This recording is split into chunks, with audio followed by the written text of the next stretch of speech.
هيليو هيلو وهبي عود كانا مالك شوي هيليو هيليو هيلو taageerayaasha xisbiga wadani ee magaalada Berbera ayaa galabta waxay isugu soo baxeen fagaaraha khayriyada ee magaalada Berbera waxaana taageerayaashu halkaasi ay kaga dhawaaqayeen ereyo ay ku taageerayaan murashax Cirro sidoo kale xisbiga wadani ayaa maanta waxa uu soo afmeeray ololihiisa doorashooyinka taageerayaasha waxa fagaarahaasi kala soo qayb galay mas'uuliyiin kala duwan xildhibaano siyaasiyiin waxgarad odayaal mudan marti sharaf iyo sidoo kale mas'uuliyiin kale waxaana munaasabadaasi laga jeediyay hadallo kala duwan oo lagu taageerayo murashax Cirro iyo xisbiga wadani yaan codka laynaga horeyn waxaan iska ridaynaa cidda inala hadhay gobolka oo dhan marka codka yaan laynaga horeyn haddii alla ka dhigo insha Allah ballanteenu waa Cirro waa lambar 1ka ballanteenu waa xisbiga wadani Cirro hanalaado heer Berbero inagu isbedelka waynu u baahanahay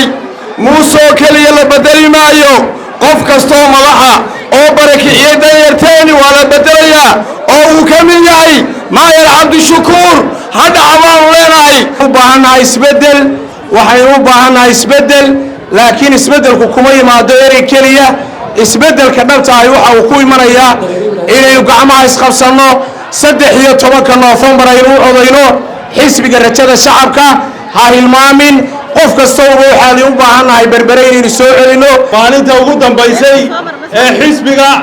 maxaan ku raadayay ee dabaaldegii aynu lahayn aad iyo aad baa u mahadsantihiin iyo bacadka aad taagantihiin waanaanu idin mahadnaqaynaa waxaan idin weydiinayaa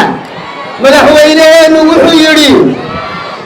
dalku xaalad adag buu galay waxa ka saari kara kulmiye ma beentii mise waa runtii caqligeenu caayaya markuu leeyahay kii geliyay baa ka saaraya waa maalintii u dambeysay ee ololaheena Berbera aynu ku galayno waxaan oran idinku dardaarmaya waxa weeye waxaan ka dhagaysan doontaan manifestka maalin walba barnaamijka siyaasadeed ee ururka xisbiga ku jira internetka ku jira waxaan leeyahay dalkan iyo Soomaalilandba wixii shabiyay ee baabiyay waa muuse xukuumadiisa koomiye uu dhacaya waxaan rajaynayaa maanta maalinteeda inaynu Cabdiraxmaan Maxamed Cabdilaahi ku hubsan doono kursiga Soomaha layrku waxa uu la mid yahay inaga xageena baahiyaha asaasiga ah buu kaga jiraa lacagta laynaga qaadana waa ogtihiin musharaxu wuxuu inoo balan qaaday inuu layrka si ballaaran wax uga qaban doono soo kuma taageersanin waa dardaarankii u dambeeyay maalinta 13 November waa inay isu hiilisaan waxaynoo balana arbacada soo socota haddii lahayna gaarsiiyo 13 November in codkeena aynu siino xisbiga wadani Cabdiraxmaan Maxamed Cabdilaahi 850 geelaa iyo 328 tacdiya oo dahrigoodii la hulay inuu xisbiga wadani soo heli doono xaqoodii iyo xuquuqdoodii soo raadi kama jeedin oo taageerayna musharax aynu rabno inuu Soomaaliland isu keeno oo walaaleeyo waxaynu dhisaynaa oo taageerayna musharax aynu rabno bulshadeena kala shakisan ee qabyaaladu kala irdaysay inuu isu keeno oo walaaleeyo waxaan kala hadlayaa saaxiibaday waxaan idin leeyahay isbedel khayr qaba waxa noo dheer qofkii calaamadda xisbiga qaata geerka laga soo celiyaa calaamadda xisbiga wadani qofkii qaata geerka laga soo celiyaa askartu ma sidayso baray guul inay ka jawaabo kelmad ay soo celceliyaan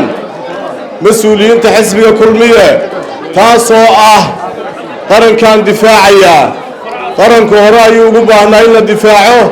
barnaamij siyaasadeedka xisbiga rajada shacabka ee wadanina waxaa cutubka koobaad ah ilaalinta iyo difaaca qarannimada jamhuuriyadda Soomaaliland waxa maanta ka dambeeya waxa weeyaan maalinta codka lagu ridi doono haddii la yiraahdo ee aanu dooran doono madaxweynaha mustaqbalka dhow Cabdiraxmaan Maxamed Cabdilaahi ee aad muujiseen xuduudina aad muujiseen ee aan halka u timaadeen waxa ay noo soo gabagaboobay in waqtigii aynu lahayn ee maanta uu ku dhow yahay dhammaad waxaan aad iyo aad idinka mahadnaqaynaa taageerayaasheeda sharafta leh in aad halkan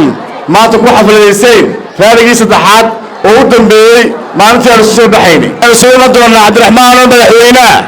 waxaan soo iman doonaa xisbiga wadaniga soo baxay insha Allah taala Cabdirasaaq Qaasin telefishinka Saab Berbera